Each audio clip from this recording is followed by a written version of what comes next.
Pemirsa, menindaklanjuti arahan Presiden Republik Indonesia Prabowo Subianto, Polres Oku Selatan bersama TNI dan pemerintah daerah menggelar aksi bersih-bersih di kawasan wisata Danau Ranau.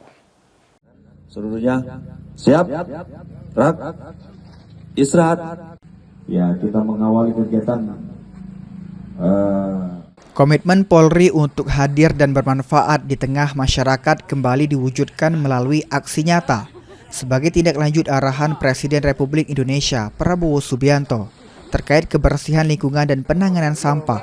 Polres Oku Selatan bersama TNI dan Pemda Oku Selatan melaksanakan bersih-bersih di kawasan wisata Danau Ranau.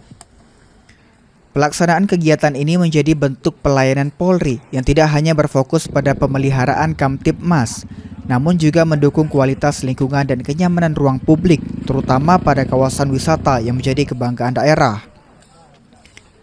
Aksi bersih-bersih ini sendiri dilakukan di 3 titik, yang dimulai dari ikon Danau Ranau, kawasan Pasar Impres Kelurahan Bandara Agung Ranau, dan kawasan wisata Pantai Pelangi.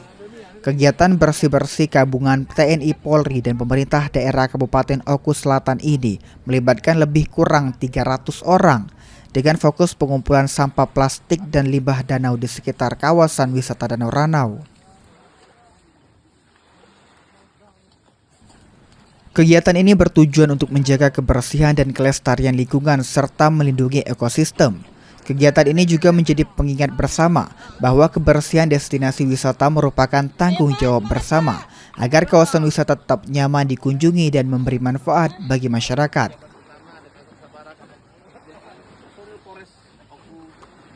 Untuk melaksanakan kegiatan bersih-bersih kurpe atau bersih-bersih di lingkungan tempat wisata. Kegiatan bersih-bersih sepanjang Danau Ranau.